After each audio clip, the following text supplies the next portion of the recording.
Et j'ai pu me rendre compte à quel point nous avions pu commettre des erreurs et à titre personnel, comment je n'ai pas su peser pour réorienter les choses. Et je crois que ce recul suffisant me permet aujourd'hui de me dire que le Alain-Claude Bilibi d'hier a eu ses aspérités, a eu ses difficultés, a eu aussi ses réussites.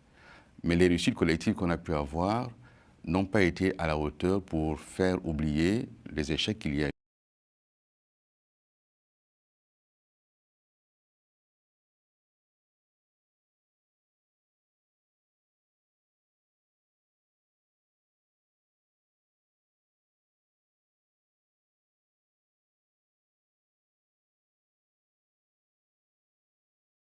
Souvent ce soir, Alain-Claude Bilibi, ancien Premier ministre gabonais et actuel président de la plateforme Ensemble pour le Gabon. Bonsoir.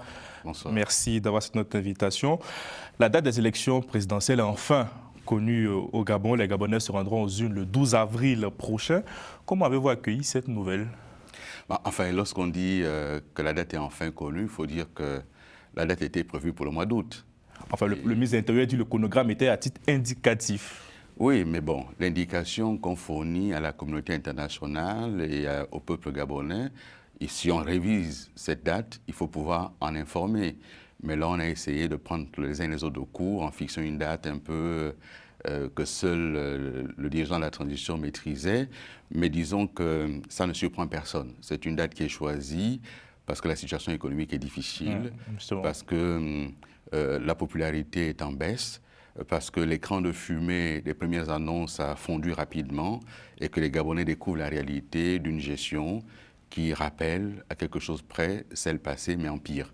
Et donc cette date qui est choisie, c'est un peu la date pour le général de ne pas aller plus loin avant qu'on découvre la totalité de ces errements. Mais c'est une bonne nouvelle pour la démocratie. Qu'il y ait élection, oui. Mais il y a toujours élection. Envisagez-vous d'être candidat à la prochaine élection présidentielle? Ah, ça c'est bien essayé. J'ai annoncé que j'y réfléchirais. Alors, je ne sais pas demander si vous êtes candidat, je me si vous envisagez, si vous vous préparez. J'ai annoncé que j'y réfléchirais. Je suis totalement prêt.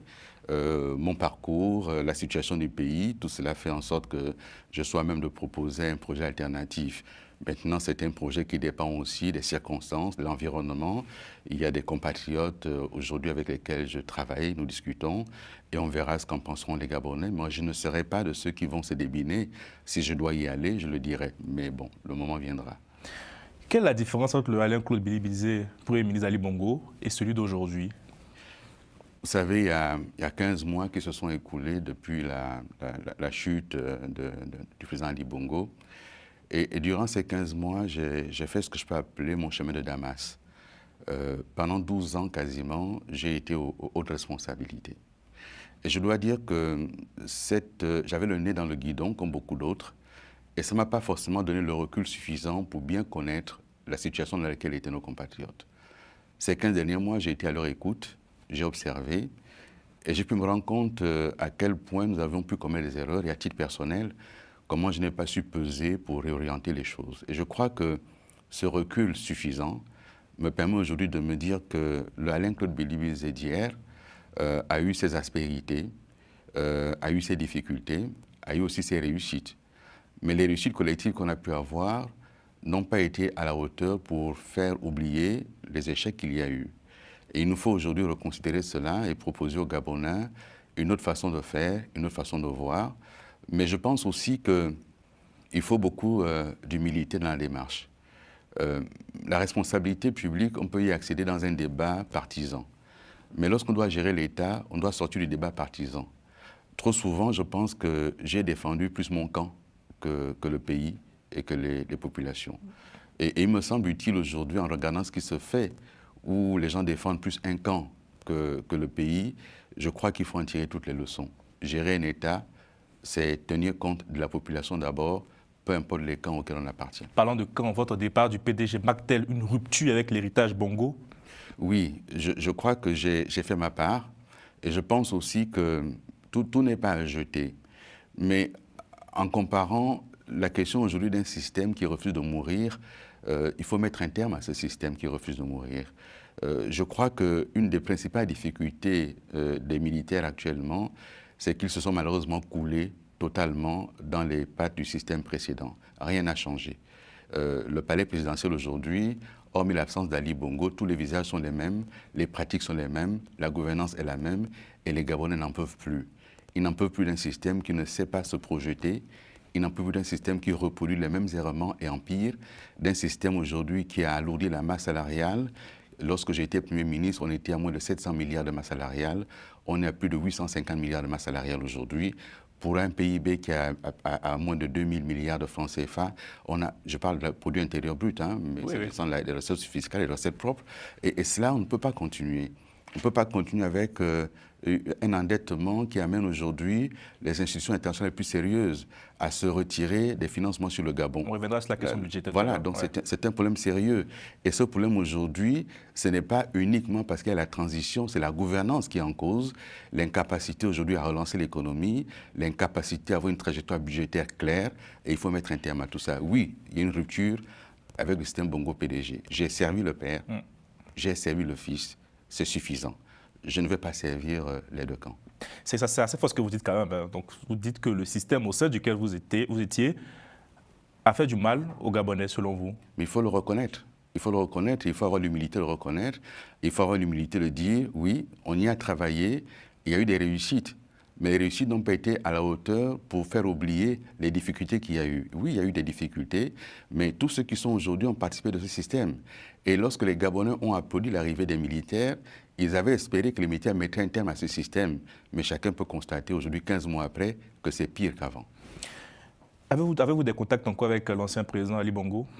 J'ai vu l'ancien président Ali Bongo 2 fois, une fois seul au mois de juillet, et la dernière fois que je l'ai vu, c'était au mois de janvier, justement, pour lui dire que bon, mais voilà, la loyauté, elle est là, mais pour moi, le système Bongo PDG, c'est fini. Maintenant, je prends ma liberté, je vais essayer de proposer autre chose au pays. Et durant votre chemin de Damas, comme vous évoquez, quand vous avez pris du recul, vous vous êtes dit concrètement, c'était une mauvaise erreur d'avoir accompagné un président qui était encore marqué par les séquelles de son AVC?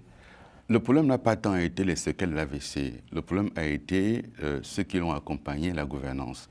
Et c'est pour cela qu'avec le recul, je constate, et beaucoup de Gabonais constatent, qu'aujourd'hui, le général, le président, a repris les mêmes personnes, la même gouvernance.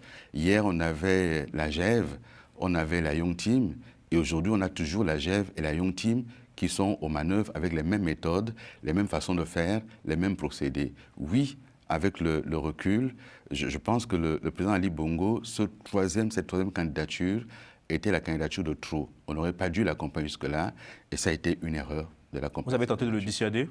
Écoutez, c'est difficile de le dire sur une antenne internationale. Oui, on en a discuté. Oui, mais pas que moi. D'autres ont essayé. Êtes-vous un homme en paix aujourd'hui avec vous-même? Je suis en paix avec moi-même pour 2 raisons essentielles. La première, c'est que, à titre personnel, je n'ai rien à me reprocher dans les errements du pays en dehors du fait d'avoir participé à un système. Mais pour ce qui est de ce qui concerne les scandales financiers, les détournements, j'en fais pas partie. Et ça fait 15 mois qu'ils font des recherches sur moi, ils n'ont rien trouvé. Je suis en paix également parce que le chemin de Damas permet de trouver un apaisement. Un apaisement et la volonté de réconcilier le Gabonais avec une espérance réelle que nous sommes en train de proposer, faire en sorte que cette jeunesse gabonaise croit encore en son pays, faire en sorte que ce Gabon redevienne un grand Gabon. Vous savez, moi j'ai combattu le président Omar Bongo, mais je lui reconnais une chose, c'est que ce Gabon qui avait alors 300 000, 500 000 habitants, le président Omar Bongo a réussi à en faire une puissance diplomatique sous-régionale, même continentale. Ce grand Gabon aujourd'hui, il faut à nouveau le faire vivre, le faire exister, cesser d'être rabougri à l'intérieur de ces frontières, regarder autre chose, regarder comment le monde évolue, comment est-ce qu'aujourd'hui on peut arriver à nous adresser à cette jeunesse, des perspectives sur la question du numérique par exemple, la question de l'emploi, la question de la formation professionnelle, la question de la prise en compte des aspirations de la jeunesse gabonaise, c'est essentiel. Je suis en paix également parce que dans les rues de Libreville, je rencontre des jeunes qui me parlent, mais qui me font des reproches, mais avec qui nous échangeons et on finit par se comprendre et s'entendre. Et quand votre successeur dit que vous êtes en liberté par la magnanimité de son gouvernement, qu'est-ce que vous lui répondez? Je lui réponds que l'état de droit n'a rien à voir avec les questions de magnanimité ou de morale. S'il y a des choses à me reprocher et que les choses sont concrètes, on me juge d'ailleurs. Ça me permet de revenir sur la question de l'état de droit, qui aujourd'hui est fortement menacé au Gabon, avec des gens qui sont tondus publiquement, des gens qui sont humiliés, des détentions arbitraires et abusives. C'était le cas sous votre régime aussi, hein? Pardon, mais qui le faisaient. C'est ceux qui sont là qui le faisaient. On voit bien qu'on nous avait accusés, mais puisque nous n'avons plus de responsabilité, pourquoi ça se poursuit?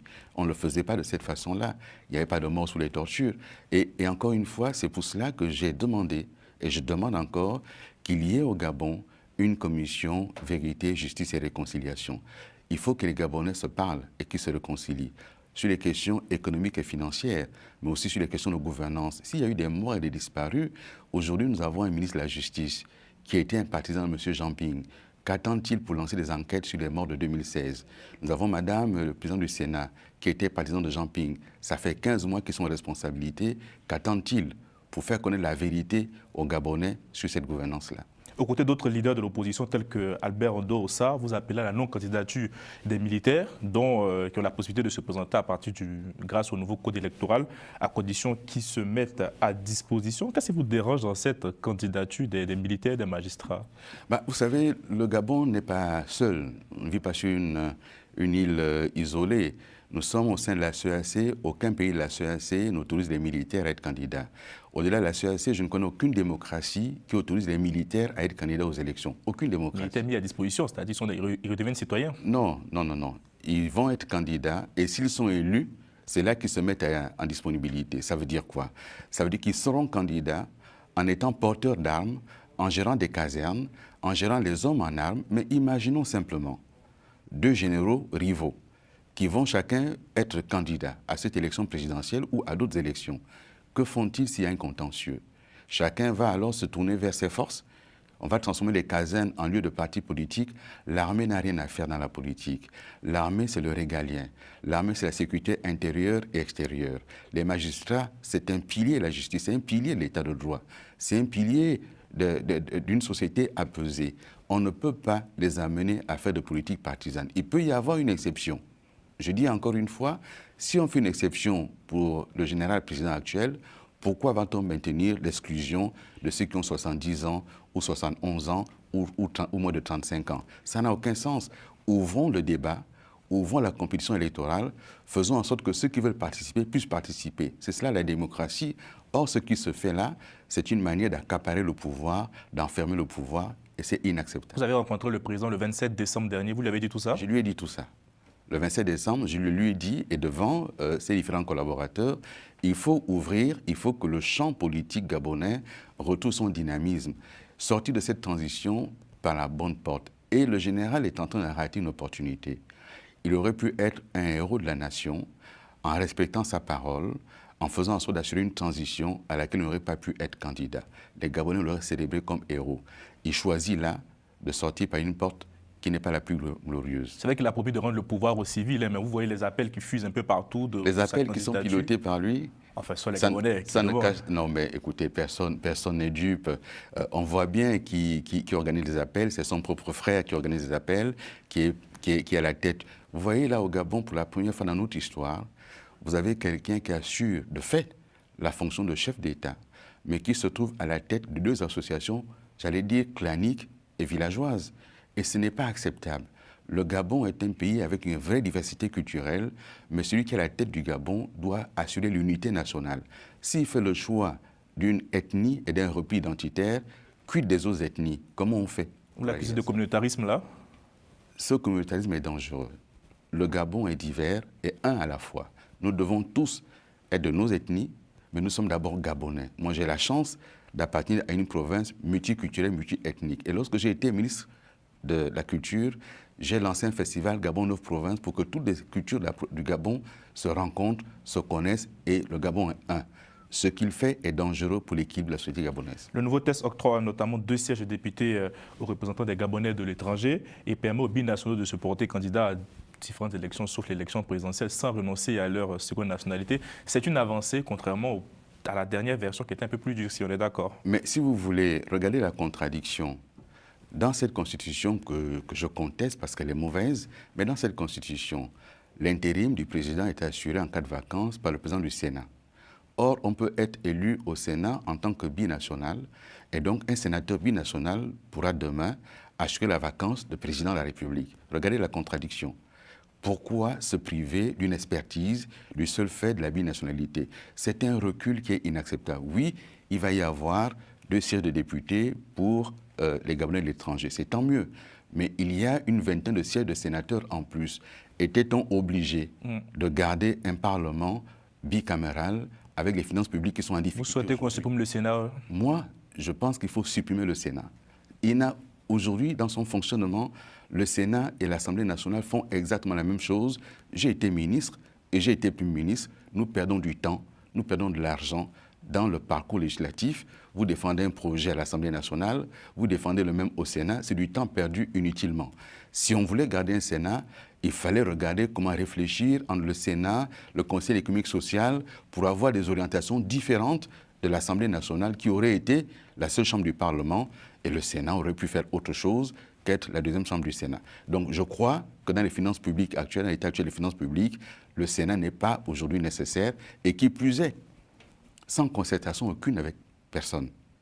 On ajoute une vingtaine de sénateurs, alors que la demande était précisément de refaire le découpage électoral pour diminuer le nombre de parlementaires, 2 millions d'habitants, presque 250 parlementaires, environ 300 parlementaires, c'est excessif. On ne peut pas, dans un pays comme le nôtre, avoir autant de parlementaires. Et là, le dernier remaniement ministériel a ajouté le nombre de membres du gouvernement. Donc au moment où on pense... Il y avait aussi une quarantaine dans votre gouvernement aussi. Mais oui, bien sûr, il y avait une quarantaine sous notre gouvernement, mais il y avait moins de sénateurs. Vous voyez ce que je veux dire?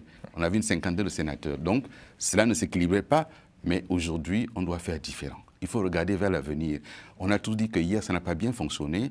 On ne peut pas justifier le pire aujourd'hui parce que hier, c'était pire encore. Ce n'est pas possible. Parlons des questions budgétaires. La dette, selon le FMI, pourrait dépasser 80% du PIB cette année. Sincèrement, qui a cramé la caisse, comme on dit ici? Cette question de dette, ça fait partie de la raison pour laquelle je réclame une commission vérité, justice et réconciliation. Comment a-t-on fait pour avoir un tel niveau d'endettement sans réalisation concrète sur le terrain? Qu'un pays s'endette en soi, ce n'est pas un problème. On a des pays développés, la France, des États-Unis, qui sont super endettés, mais on voit le résultat de la dette. Le problème du Gabon, c'est qu'on ne voit pas le résultat de la dette, et la dette aujourd'hui prend l'ascenseur. Lorsque je quittais mes responsabilités de Premier ministre, nous étions à 7 000 milliards de dettes. Aujourd'hui, alors qu'ils ont annoncé avoir payé la dette, on se rend très bien compte qu'en 15 mois, on est passé à un niveau jamais atteint par le passé. Mais là aussi, parce qu'on fait le choix d'investissements non productifs, alors que nous n'avons pas d'hôpitaux, on n'a pas des universités, on investit dans des choses qui ne rapportent rien du tout. Et donc, qui a cramé la caisse? En 15 mois, on a bien vu qui a cramé la caisse. Ça ne peut plus être moi, là. C'est ceux qui sont là aujourd'hui. La loi de finances 2025 prévoit d'ailleurs une augmentation de son budget de plus de 40 milliards de francs CFA. Quelles sont les pistes pour freiner ces dérapages financiers, selon vous? D'abord, revenir à une gestion budgétaire qui soit orthodoxe et équilibrée. Revenir à adopter un budget réaliste. Un budget s'équilibre en recettes et en dépenses. Vous ne pouvez pas dépenser plus que vous ne générez. Ça crée de la dette. Et aujourd'hui, cette augmentation du budget, elle est fondée sur quoi? Lorsque vous avez des ressources propres qui sont à 2 000 milliards, que vous n'arrivez pas à faire entrer, et vous adoptez un budget à 4 000 milliards, donc vous avez 2 000 milliards qu'il faut emprunter sur les marchés. Or, nous sommes déjà tellement endettés que plus personne ne nous fait confiance. Et vous avez vu la dégradation aujourd'hui de la note souveraine du Gabon par Fitch Rating a cessé. Ça veut dire que personne ne fait confiance au Gabon. Les risques de banqueroute sont là. Il faut absolument avoir une vraie maîtrise. Et c'est pour cela qu'ils anticipent les élections. Parce qu'ils savent qu'il va falloir passer par un redressement. Ils ont tapé à la porte du FMI. Quand on va chercher le FMI, on connaît le recette du FMI. Il s'agit aujourd'hui d'équilibrer. Donc il faut baisser les dépenses publiques. Absolument. Mais dès qu'on dit de baisser les dépenses publiques, chez nous... C'est impopulaire. Non seulement c'est impopulaire, mais que va-t-on baisser? On va baisser les fonctionnaires, les salaires des fonctionnaires, mais on ne va pas toucher au train de vie de l'État et de la présidence.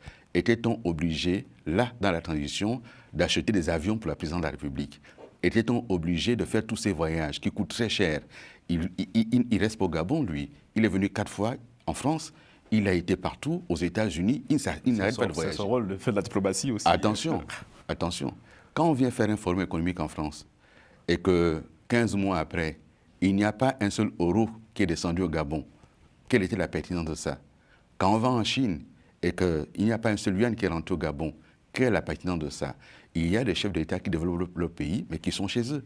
Et les ministres voyagent. Donc il faut maintenant se calmer. La situation est difficile.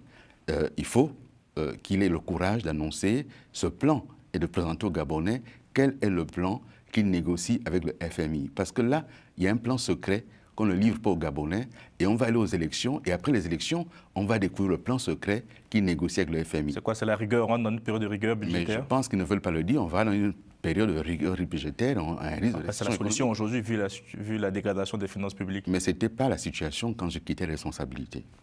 Voilà. Donc en 15 mois, ils ont plombé l'État. Êtes-vous favorable à un départ des militaires français du Gabon?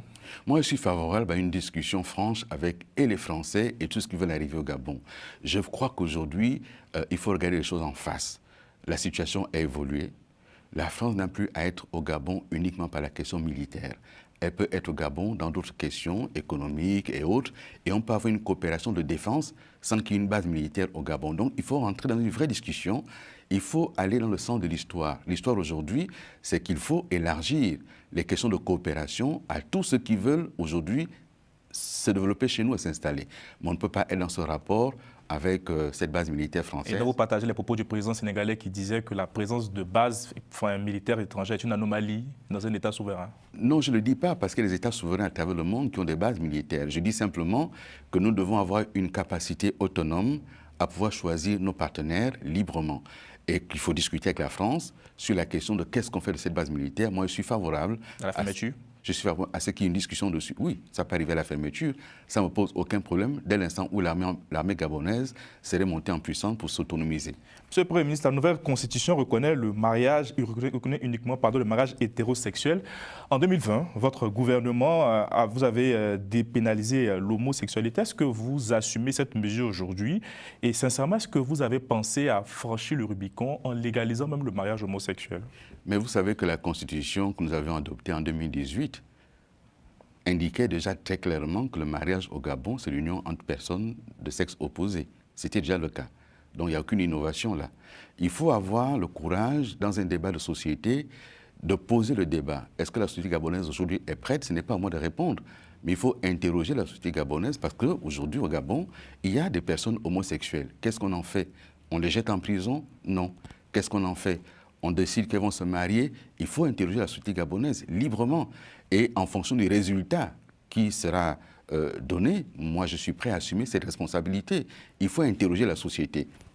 Par référendum, par exemple, si on dit non, bah, on constate. Si on dit oui, on évolue. Mais on ne peut pas faire l'autruche sur le sujet. Voilà. Donc vous assumez cette dépénalisation de l'homosexualité au Gabon sous votre... En 2020, lorsque vous étiez ministre des Affaires étrangères, le gouvernement de Julien Ngoké Bekal. Non, ça ne s'est pas passé exactement comme ça. Enfin, il a proposé la dépénalisation. Non, je vous dis encore, ça ne s'est pas passé comme ça. Dans le code pénal gabonais, l'homosexualité n'était pas pénalisée. Dans la réforme du code pénal gabonais, un parlementaire, un sénateur, a introduit une disposition pour pénaliser l'homosexualité. Et là, nous avons pensé que ce n'était pas utile parce que ça menait à faire la chasse à l'homme et donc on est revenu à ce qui existait avant. C'est comme le débat aujourd'hui sur l'avortement.